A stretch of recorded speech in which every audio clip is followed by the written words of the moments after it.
Harmoni keberagaman di Kota Medan tidak terlepas dari berbagai perjuangan tokoh agama dan masyarakatnya. Kami merangkum upaya-upaya merawat perbedaan dengan menjalankan moderasi beragama pada liputan berikut ini.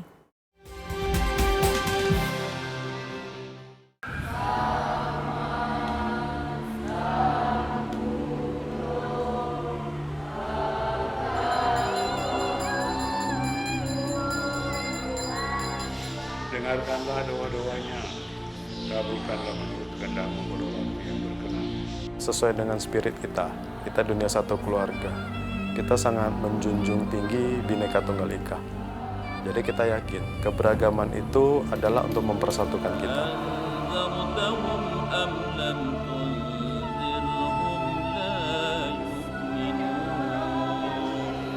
Jadi kita anggap ini sebagai kelebihan, bahwa pluralitas kita, heterogenitas kita itu adalah kelebihan yang kita miliki, anugerah dari Tuhan yang Maha Kuasa.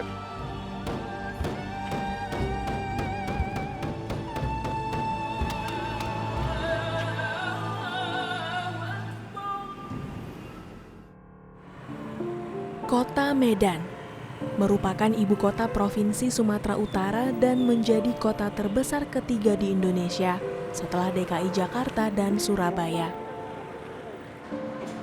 Sensus penduduk mencatat tahun 2020, jumlah penduduk Kota Medan sebanyak 2,44 juta jiwa. Penduduk Kota Medan ini terdiri dari berbagai latar belakang agama, suku, dan budaya yang membuat Kota Medan tumbuh dalam keberagaman.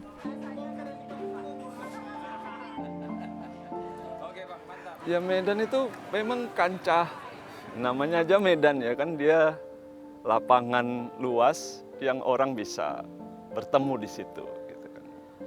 Kan ada kajian-kajian bahasa, sejarah bahasa, dari mana asal usul kata Medan itu kan. Dia menyebut Maidanun dalam bahasa Arab, artinya lapangan.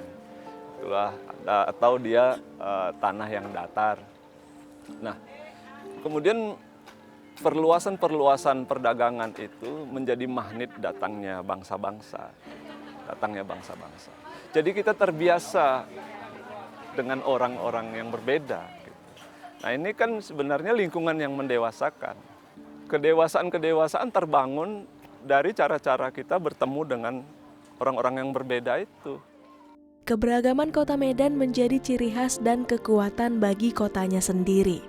Seluruh masyarakat, tokoh agama, hingga pemerintah bersatu menjaga harmonisasi dalam keberagaman. Salah satu hal yang dilakukan adalah dengan menerapkan moderasi beragama. Tokoh-tokoh agama di Medan menyadari posisi mereka sebagai panglima moderasi beragama bagi pengikutnya. Gereja Katolik Graha Maria Anai Velangkani di Jalan Sakura 3, Kecamatan Medan Tuntungan, menjadi salah satu wujud moderasi beragama di Kota Medan. Pastor James Barata Putra mendesain bangunan gereja ini dengan mengadopsi arsitektur Indo-Mughal yang membuatnya tampak seperti gereja, kuil, dan masjid. Gereja ini juga memasukkan beberapa unsur simbol suku yang ada di Kota Medan, seperti rumah adat Batak dan Karo di pintu gerbangnya. Dari semula saya tidak mau satu gereja Katolik dengan ciri khas Katolik. Di sini tujuan utama adalah orang-orang yang mencari pengalaman Tuhan, pengalaman rohaninya, perlu satu tempat yang hening, satu tempat yang tidak ramai. Di sana orang bisa duduk berdoa dan sebagainya dan mengalami kuasa Tuhan. Oleh karena itu ini dibangun bukan sebagai gereja Katolik, walaupun gereja Katolik dalam berbentuk lain, supaya semua bisa kerasan di sini. Karena saya mau inkulturasi iman saya. Ini bukan asing, bukan Eropa. Gereja Katolik bukan import. Ini saya punya budaya bisa masuk di dalamnya. Inkulturasi. Jadi saya buat pintu gerbang dalam lokal. Kenapa saya pakai rumah adat Batak dan Karo? Karena Keuskupan Agung Medan ini anggotanya kebanyakan orang Batak. Penduduk di daerah ini kebanyakan adalah orang Karo. Maka saya masuk melalui pintu lokal, melihat satu budaya yang berbeda, Indo-Mogol. Dan penduduk sekitar ini, dekat sini, hampir 98% beragama Islam. Bukan untuk orang Kristen yang dibangun, karena tujuannya kan untuk semua orang. Tidak hanya Graha Maria Anai Velangkani, kehadiran Mahavihara Maitreya di Cemara Asri juga menjadi indikator kerukunan antar umat beragama di Kota Medan. Selain menjadi lokasi wisata religi, wihara ini juga memberikan beasiswa pendidikan gratis kepada generasi muda tanpa memandang agama, ras, dan suku tertentu. Untuk mahasiswa-mahasiswa yang memang berminat untuk mendapatkan beasiswa, itu kita akan mengadakan seleksi dari seluruh Indonesia untuk antar jemput ke daerah kuliahnya, itu memakai armada yang kita sediakan. Dan anak-anak kalau memang selama berada di lingkungan wihara, kalau memang mau keluar, mereka perlu izin yang sangat ketat. Jadi orang tua juga otomatis secara tidak langsung itu akan merasa lebih lega anaknya memang berada di tempat yang aman dan nyaman.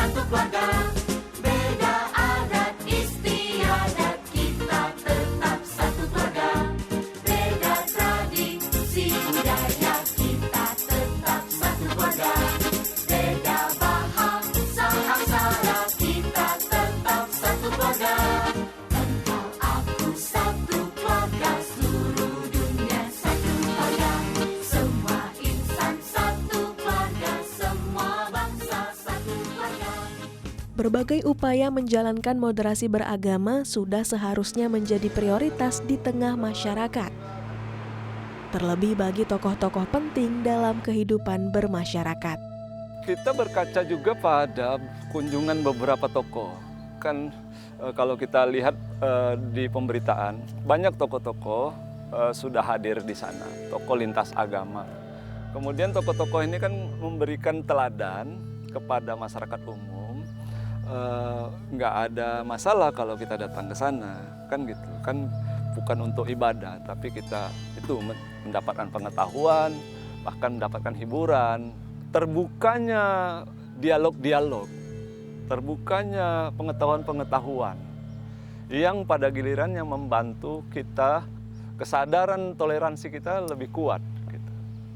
Setelah pengetahuan kita baik tentang komunitas lain, itu akan menguatkan kesadaran toleransi kita, kesadaran tenggang rasa, memahami yang lain, mengerti yang lain. Dalam tahap tertentu kita akan masuk pada mencintai yang berbeda. Gitu. Upaya menjalankan moderasi beragama dapat diimplementasikan dalam berbagai cara, baik dari desain bangunan rumah ibadah, program kemasyarakatan, maupun lainnya. Namun, sifat keterbukaan menjadi kunci utama untuk membuka pintu saling memahami, menghormati, membantu sesama tanpa memandang perbedaan, agar mencapai harmoni dalam keberagaman.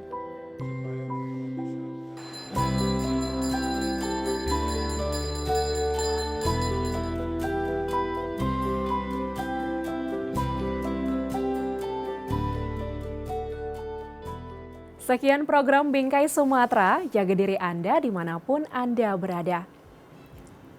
Tetap semangat menyebarkan kebaikan, saya Agnes Nambela pamit, sampai jumpa.